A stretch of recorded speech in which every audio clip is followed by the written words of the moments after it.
Back to episode 3 of the Fast Break with Finley Bizjack. How are you doing, Finn? Doing good. How's everybody else doing? How are you doing, David? I'm doing good, yeah. Just coming off a pretty big win against Franklin College in the exhibition game. Yeah. Yeah. That's crazy. Time's flying. Right up. Finished with exhibitions onto the real games now. It's crazy. Yeah.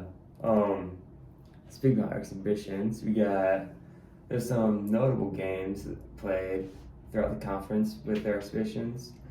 Most notably, Pace University, a D2, beating St. John's 63-59 in an exhibition game. Just a crazy upset, honestly. Yeah, my roommate Ethan. He sent me that tweet, and I was like, Pace. And I was like, no disrespect to Pace or anything about their program. I don't know anything about them, but I think it's crazy that they beat St. John's. I don't think that's the game they should lose. Yeah, I mean, St. John's, they shot 25% from the field, which in their game against Rutgers that they ended up winning in like double overtime, they also shot bad from the field, so not be something to look out for. But against Pace, Soriano was out, their all-conference center, so yeah. But I still think with that, even without him, I feel like they should still win. No question. They have a stacked roster, especially with a brand new team. I feel like they should definitely be being Pace, but yeah, but still, I mean, games still count. So it's early. Yeah, very early. Seton Hall squeaked by New Jersey Institute of Technology 68-60. They had some guys standing out though, and Katari Richmond 24 points, 9 rebounds, 6 assists. Does Seton Hall still have the coach from that one NCAA tournament team? St. Peter's? Yeah, St. Peter. I'm blanking on his name though. Yeah. Yeah, he's still coaching there.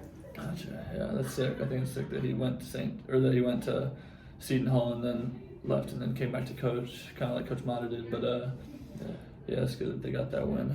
And then Rutgers, they just destroyed DePaul by 32 in a scrimmage. Yeah, did Rutgers beat someone else in a scrimmage, or did they just play DePaul? They lost to St. John's in double overtime. St. John's double overtime. Okay. Yeah, but DePaul getting beat by that much. Yeah. Did they have them as 11th in the Big East? Yeah. Okay. Yeah. So we'll see how that plays out. But before we get to the last one, there's been a big trend this year of like equally high caliber teams playing each other in exhibition games that I haven't seen before. Neither have I. Like that Illinois, was it Illinois, Kansas? Yeah. And then Michigan State, Tennessee. Yeah. Like I know that was like for Maui and for like charity and stuff, but I've never seen or heard of like these like high like exhibition games. Yeah, it's all for charity, which is awesome. But like Purdue, they played Arkansas. Yeah, that's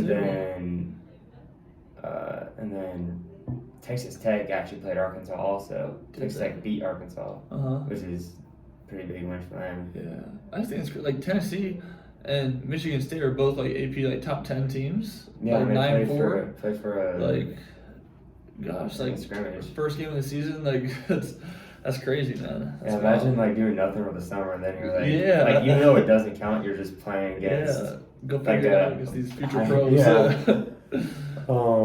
But speaking of pros, Michigan beat Marquette 115-111 in a NBA-style exhibition. They played 4 12-minute quarters, so I mean they kind of just let everyone shoot the lights out, I guess. That's crazy. I didn't even know they did that. Yeah, but I think that's. Especially since it's a charity game, I think like switching out like that to be more like high-paced NBA style, just. Yeah. That's nuts. I didn't know they could even do that. I think that's fun, I feel like. But I feel like that's like a safe way to like be able to lose and like still be like, oh, it was NBA style. We're not used to that. Yeah. But I think that's interesting. That's cool. Yeah, I'm not sure exactly the stat line he had, but I'm sure Collegiate probably had a field day with no question. that type of type of format. But the most notable exhibition games, Butler beat Ohio Northern 78-46 and Franklin College 91-54. Let's start with Ohio Northern, Finn. So he had 10 points, 2 rebounds, and an assist against them. It was their first game for exhibition because we didn't really have any summer stuff. So just tell me about that initial performance you had. Yeah, definitely didn't feel nervous for the game like I thought I would, but I felt prepared and felt good about everything going into the game. I've never come off the bench before, so that was brand new. Like before the game, like I like sit down for 5 minutes and then like go shoot like 2 3 pointers and then go back and sit down for like 5 more minutes. And so coming off the bench was different, but against Ohio Northern, not too concerned about how I played. I could have done a whole lot better, could have done a whole lot worse. So for a first game, I'm not mad about it. I made my first shot in college basketball. It made me feel a lot better. Yeah. But unless I score like 20 points on no missed shots, no turnovers, a bunch of assists, like a bunch of steals, like I do everything perfectly, I'm always gonna feel like there's room to grow, and I could have done better. But yeah, I don't feel that bad about that Ohio Northern game. Yeah, and you mentioned the first basket, but I mean, although it is unofficial, but still first basket in a college basketball game in Hinkle Fieldhouse, just like all them. Like, did you feel any emotions? Oh, like did you yeah. even, like when it happened? Because it was on that fast break layup. Like, did you even like acknowledge to yourself like I just scored my first college basketball point? Yeah, like as soon as I cut the ball, like I knew I was gonna go with the layup, and so like I knew I was gonna it was going up, and so like I like put the ball down. And I was like, I like went up and I like finished it, and I think I like hopped like once or twice like after like sort of like up and down because I was like excited, but it felt great. It felt great like having a whole bunch of fans there, even though it wasn't like completely filled out like it will be like in like future games. I still feel like there was a lot of like supporters there, and a lot of people there, and it was just a great atmosphere. Yeah, I mean, I went to the one against Franklin like I was telling you about, but I mean even that one, which was on a Wednesday night compared to Ohio Northern, was homecoming Saturday. I mean. It was still a good amount of people that came to the game. Oh, definitely. And obviously once it's regular season and definitely Big East, it's going to be sold out just about every game. 100%, yeah. But so speaking about Franklin College, had 11 points and a rebound.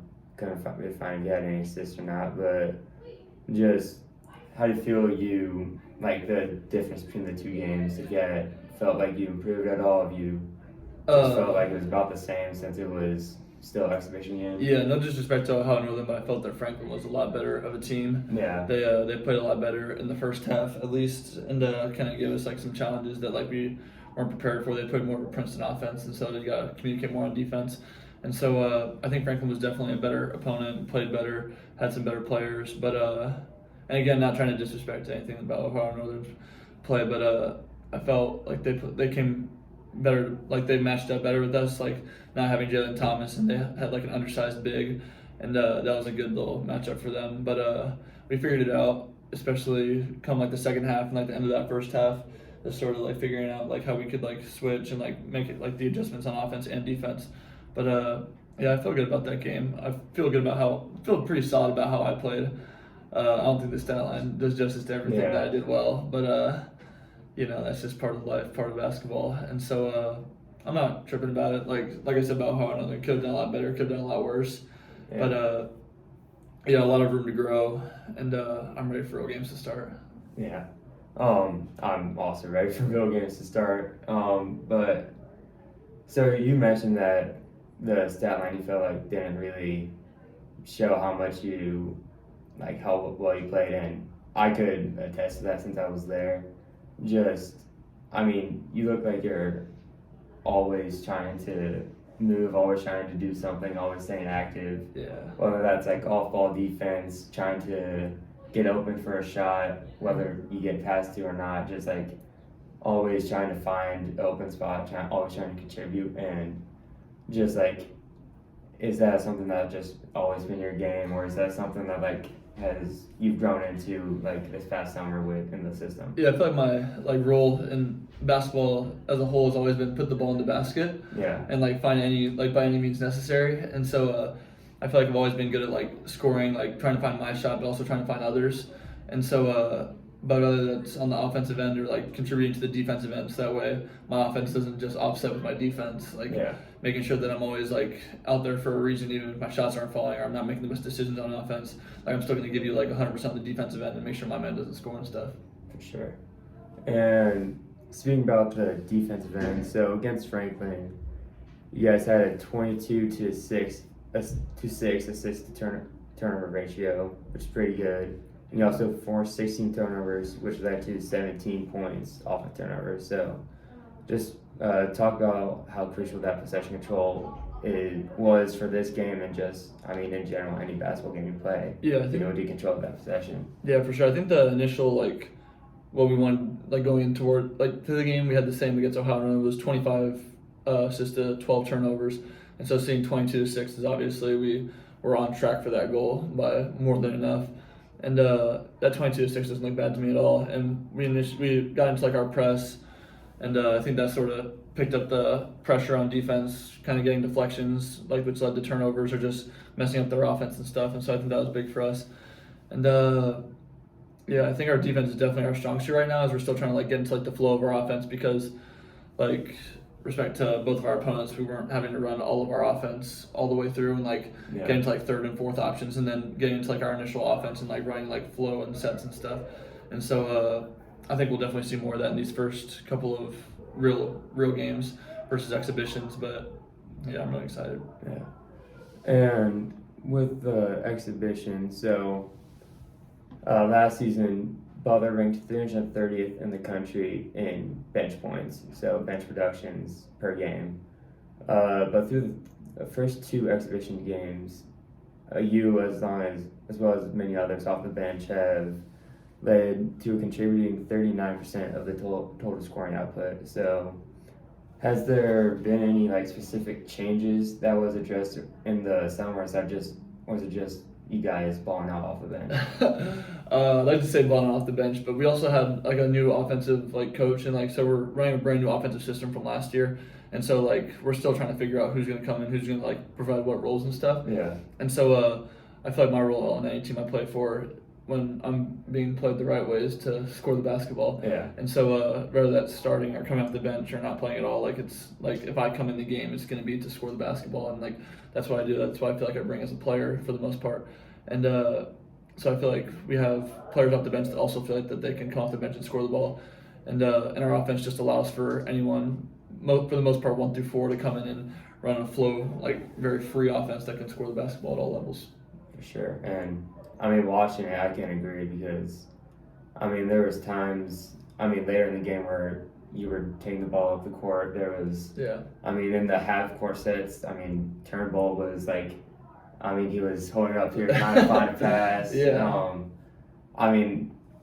Just the ball movement and overall how many people are touching the ball per possession is it's just completely different than last season. And we've talked about this before, it's gotta be different since there's only 3 returning players from last year anyway. Yeah. But it's still the same coach for the most part. It's still not a system, and I feel you guys are definitely playing the system a lot better. Definitely a lot of selfless guys on the team, which is great to watch. Yeah, you were talking about Connor Turnbull. I just think our roster has been built completely differently than last year's team. Last year, Connor Turnbull would come in and play the 5 as a freshman in the Big East, and so now, as a sophomore, he's just running the 4, and he's a lob threat, and he's a cutter, and he's can drive the ball from the baseline or from the wing, and he's and he can shoot the ball. Connor has a million different roles versus last year. He was a 5 that would catch the ball in the post sometimes, and if he was wide open for 3, we trust him there. But now Connor has a million different roles, and he's so helpful. I love Connor. Connor's great. Connor's awesome to have out there on the court with me. And he's so fun to watch. Oh yeah. That's the poster he had against Hard Northern, you see, it was a slam or something posted on Instagram. Electric. It was just wild. Yeah. And that's just also something that athleticism and height just hasn't been on Butler's roster in forever. Oh yeah. And even on this team, Turnbull is what 6'10"-ish. Oh right? Yeah. He's a big guy. Janet Thomas is 6'11", 7 foot. Andre Screen is 7'1". So there hasn't been this much usable height on the roster in years. Yeah. The next closest I could think about was when you had Rick Smith's son on the roster, but he played he was 7'3", but he played 10 minutes a game maybe. He just wasn't as usable, and and Andre Screen got the start last night with Thomas out, but And he showed that like he could start on any given night. Turnbull can definitely give quality minutes any given night. Yeah. And it's definitely especially in the Big East where there's always dominant centers. It's nice to finally have some height on our side. No question. But so the exhibitions are done with. Yes. So you got 2 exhibitions on your belt. Just how are you personally feeling taking on Eastern Michigan? I feel good. I've been watching. We have huddle and stuff, so we have film that I've been looking over, and they had a scrimmage on I want to say October 15th that I've been watching, but they look good. They have some things going on. They have good offense, good defense, but I'm excited to see them in person and film. It's a completely different game. Yeah. I feel like even whenever I like watch like film like myself, like out there, like I don't even recognize myself. Like I'm like that doesn't look like me, but yeah, I'm excited to see them, see what they look like, and I think coming off the bench right now is nice because I get to like kind of like survey the game, like see how like everything is going, and like see like the vibe and like what's working, what's not working, and stuff. And so I think I'm gonna use that to my advantage and see how like the flow of the game is going, and then impact it in whatever way I can. For sure. And when you're watching film, be it and like this is just like you're watching film by yourself, not necessarily like a team film review, but when you're watching film on an opponent, like what are your viewing points? Because I know everyone watches film a little bit differently. Yeah, well, I watch out ball screens, like ball screen defense, because I love to come off ball screens and like make decisions. So I look at ball screen defense, kind of just like their effort and like their energy. I feel like the energy about a team is like very telling because like if they're like all like working together and like excited and like feeling good about like what they're doing, then like they're gonna play better. And like versus like a team that like isn't always excited, it's gonna be like ups and downs. Sure. And so I look for that, and then probably just look at their offense to see if they do anything like kind of like cheeky, like a cut here and there, or like if they do something that like they're gonna try and get me on or attack me on because I'm a freshman. Yeah. But just look for like little stuff. For sure. And then just like overall as a team, what initial prep has gone into facing Eastern Michigan? I know you guys have only had probably one practice or. Yeah, initial prep starts tomorrow. We got today off because I think NCAA requires once a week we get a day off, and so we have today off after yesterday's game, and tomorrow we'll start prep. We'll have scout team. We'll go over everything in practice, and sort of figure out how we're gonna handle them on defense and how we can attack them offensively. For sure. So that's just about does it for all the exhibition talk. 2-0. I mean 2-0 with the exhibitions, but. I mean, 0-0 now, and everyone's playing on the same slate, so can't really talk about D2 upsets over St. John's anymore. Yeah. But, so, with NBA, the in-season tournament is coming up. So, before we get to any of the jerseys or courts, just what are your overall thoughts on just, like, the whole concept? I like the idea, actually, like of the in-season tournaments, like make things interesting throughout like the halfway point of the year. Yeah. But I'm actually writing a paper or a speech for business about tanking in sports. Yeah. And I think the European style for how they do sports and how like they have like demotions and like if you lose too many games, like you get put in like the bottom league. I think that's like if we took like everything that like the NBA has and like everything that's great about like professional sports in America. And could like almost implement like a little bit of that, like from like the European, like how you like get demoted if like you're like really bad and like keep losing. Yeah. And I don't think that would kill professional sports like in America if we like still took everything that's like great about it. But I think this in-season tournament's a good like little like way to like make things interesting at like the halfway point of the year whenever players aren't playing or like they like gives like something to play for and stuff. Even though I don't completely understand the whole idea of it yet. Yeah, I do like the concept of it. Whether it turns out good or not, I cannot tell you because I feel like there's definitely a chance that they do it this year and then like they just don't do it ever again because it's just like a total failure. But I think there's definitely enough hype around it. I mean, in terms of views, it'll get enough views. Yeah. But overall, I think. It will definitely help in terms of like players just like resting. I mean, I think it was Jimmy Butler like he was out like a couple of nights ago for rest, and it was the third game of the season. I hate that. I hate that. Yeah. They just implemented that rule too, where like 2 superstars can't be sitting out or something like that. I think you can't have, like, it was like 2 probably max contracts is what it was. Yeah. Because it's hard to define superstar. But, Yeah, but I know they like implemented that rule that kind of like is supposed to be like putting a stop to like that stuff, and so Yeah. like seeing that like someone's out for back soreness or leg soreness or rest, it's kind of just like, are you serious? Yeah, and also with that rule, I mean, they limit how many times you can be out with rest, and they also put a minimum number of games you have to play for MVP and Yeah, I think it was MVP, 6-man, defensive player of the year, like all of like the actual playing awards, but Yeah. rookie of the year doesn't have a minimum, which I thought was rookie. yeah, rookie of the year doesn't have a minimum, so What? I thought that was interesting. Yeah. But the rest is like I think it's like 60 or 65 game Yeah. minimum, which is fair. I mean, people are gonna Definitely. get injured, Yeah. and like you do deserve a break every once in a while when you're Yeah. playing 82 games. But Yeah. third game of the year, I don't know about that. Definitely. But with the in-season tournament, got some interesting court designs. Yeah. Personally, I think some better, some worse. Uh-huh. Like the Pacers court, I think is just atrocious. But on the flip side, like I think Boston's court is pretty Yeah, the good. color choices are very interesting.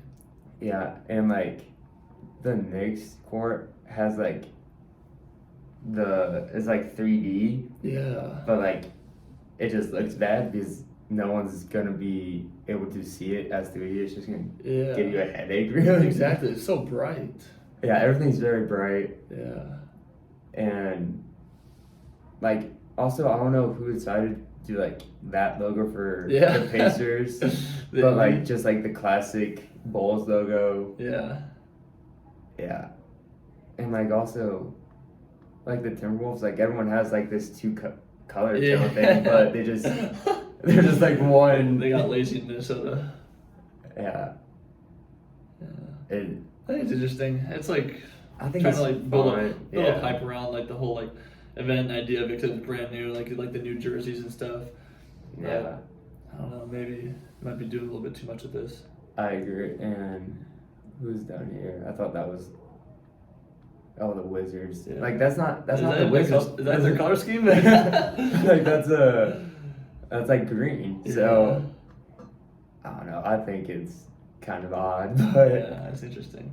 yeah, but so we're only like 4 or 5 games into the season, depending on what team we're looking at. But there's a lot of just crazy stat lines since it's so early. Yeah. We're gonna talk about the top team in the West right now. Yeah.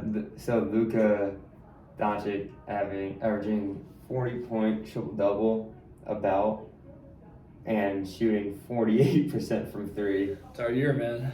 Number 1 in the West. I think we play the Nuggets tomorrow. We play the Nuggets next at 10 o'clock here, but yeah, we're 4-0, top of the West. Good to see the Mavs are doing well. Yeah. Luka is just a monster. They put the ball in his hands all game, and he can do a 40-point triple-double.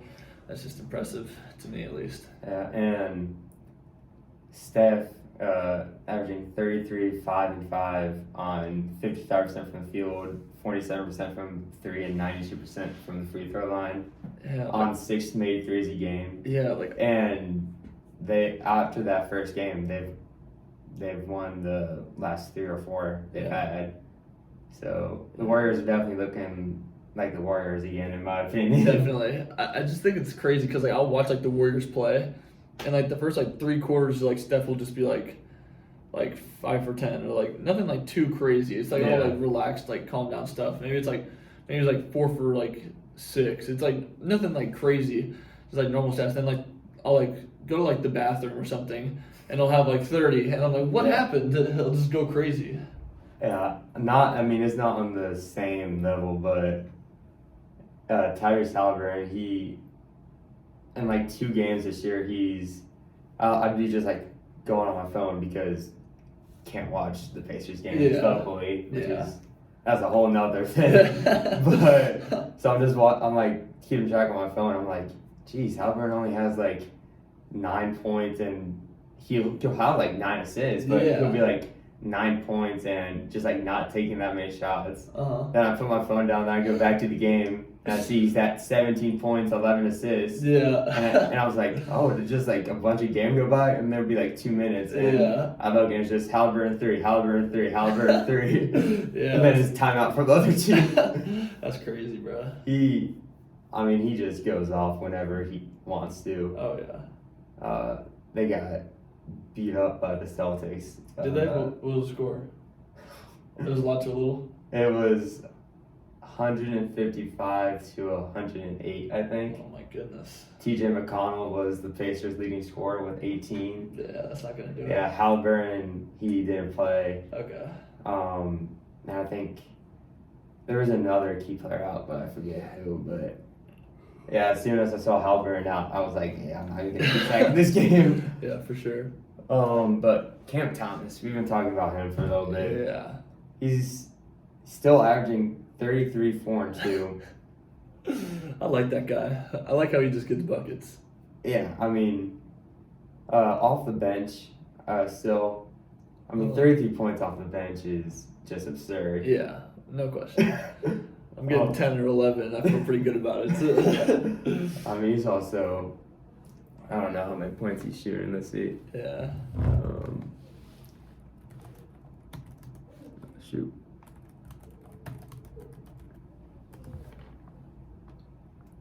So he's down to 28 after 13 last night, but yeah, he's shooting about 20 shots a game, but he's making 50% of them. Oh, yeah. And also, I thought he'd have a lot more threes. So this is just all towards the basket, I guess, which is. Cam Thomas a sleeper pick for 6th man of the year? I mean, if he's averaging 30 points, he's not a sleeper pick. Yeah. But this is completely different type of stat line. But Eric Gordon, the 35-year-old IU graduate, 17 points, 2 rebounds, 2 assists for the Suns, filling in for Bradley Beal in that starting lineup. I mean, is Beal hurt? Like, what's he out with?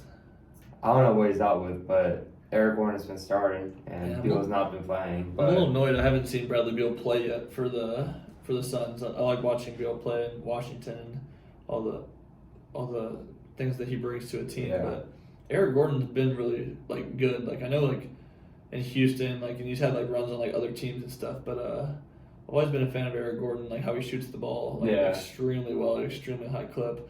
But I mean, honestly, I'm not that surprised from his scoring at least. Even though he is like an older player, like he's still like very efficient. So. Yeah, I mean, and it's not a surprise to me. It's just, I mean, last couple of seasons he's been more like 12 and 13 points per game off the bench, but just being able to get thrusted into that starting role with, I'd assume he wasn't expected to start when he signed to the Suns. Yeah, I just think I think it's just cool. And also I love Eric Gordon. That's why I'm bringing it up. Yeah. And I think he's just kind of like a funny player because he's not a guy you think that is a career 20-point per game scorer, but like when you look at his career game log, like he's been playing forever, and I mean there was like 6 years in a row he was averaging 20. I think his career average is 17, 2, and 2. So but doing what he does. Yeah, and I'm glad he's back to starting because he's got left in the tank, obviously. Oh, yeah, no doubt, for sure. But I think it'll be funny if Bradley Beal comes back. Obviously, he gets the starting spot, and then him and KD and everyone, KD and Bug just can't play together. Yeah. Eric Gordon is a very different player than Bradley Beal is. Oh, yeah, I agree with that. I feel like Eric Gordon's probably complimenting Kevin Durant right now. Yeah. And so, I mean, that would suck. I hope they don't mute Eric Gordon's role. Like whenever you see like the Heat and like whenever players like come back, like players like Duncan Robinson get like kind of like pushed to the side a little bit. Yeah. And so I hope they don't mute his role for the Suns because I mean he's a really good player as he's showing right now. Yeah, and honestly, if he gets pushed to the bench, he could be a dark horse for sixth man of the year. Oh yeah, no question. It'd be his second sixth man of the year if he wins it this year. Yeah. But another kind of just impressive thing, just LeBron James. I saw something on Instagram.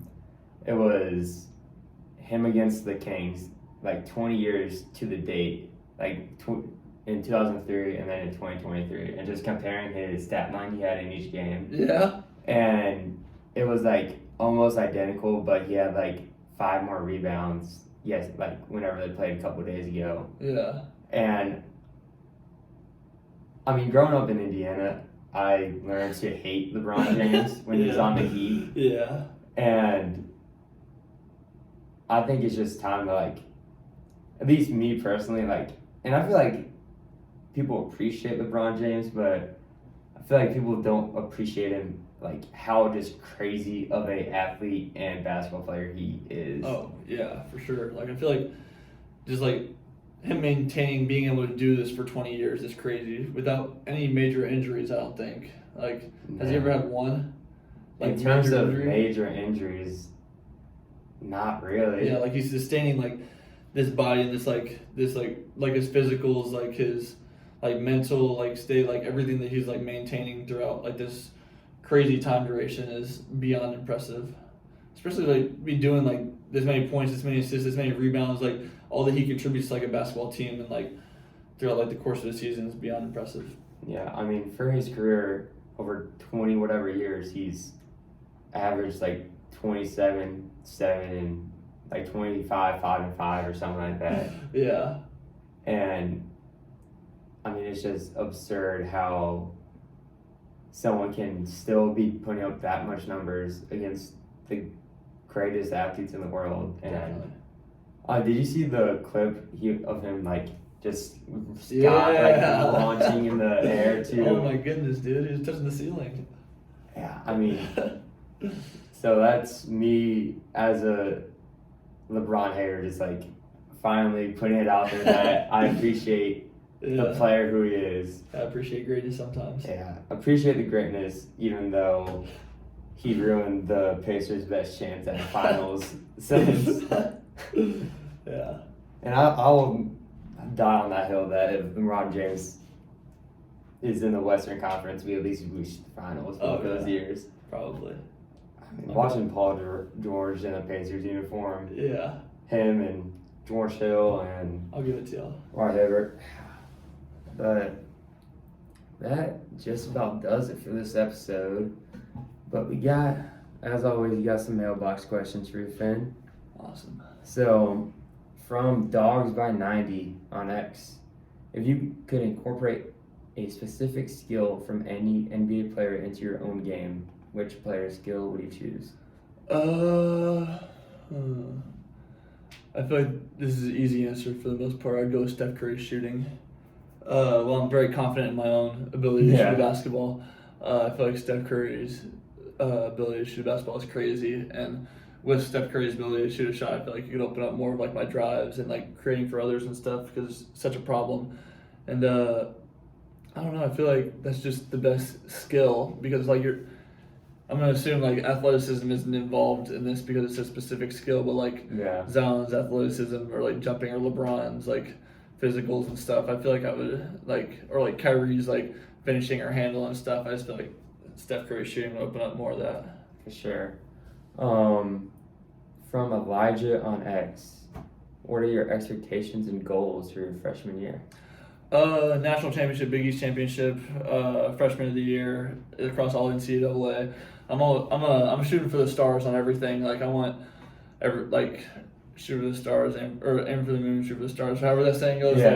Like I would want to aim as far as high as possible, and then if I feel like if I shoot for perfect, then I'll get farther than a lot of others. Just wherever I end up, as long as I'm chasing perfection. So I'm pretty confident in everything that I'm doing, and I feel like I can achieve a whole bunch of really lengthy goals to some people. Yeah. So I don't have one specific goal that I'm looking forward to or like expectations for my freshman year. I just want to contribute to winning and like I pride myself on being a winner. Yeah. And so I just want to be a winner and bring that to everything I do. Sure. From Mitch Reeves on Instagram, how do you see yourself matching up against Tyler Kolek and all the other elite guards and wings in the Big East? That's a good question. I feel like size-wise, I'm there. I've spent a whole bunch of countless time and hours in the weight room and eating food and stuff and making sure my body is transitioned towards a Big East guard. And so I definitely think I'm there size-wise. But matching up like defensively and offensively, like depending on their sets and how they run their offense and stuff, I'm gonna have to adjust to how I'm gonna have to defend night in and night out. And so I think that'll definitely be a challenge having to guard Big East Player of the Year and other elite guards. But I think I've gotten a whole bunch of great practice coming from playing against Posh, who's been in the Big East for multiple years, and other teammates who have been in the college basketball scene for a while. So I think preparation-wise, I'm getting there and getting better. And hopefully by the time I play against them, it'll just be just another Tuesday, playing against another elite guard. For sure. And that just about does it. Before we do this again, you will have played your first official game against Eastern Michigan, and we'll be getting ready for the game against SEMO next week. Awesome. As always, make sure to follow us on X at FastBreakWithFB, on Instagram at TheFastBreak with Finley Bizjack. And if you're listening on Spotify, make sure to check out our YouTube. And if you're watching on YouTube, make sure to check out our Spotify. Until next time, peace out.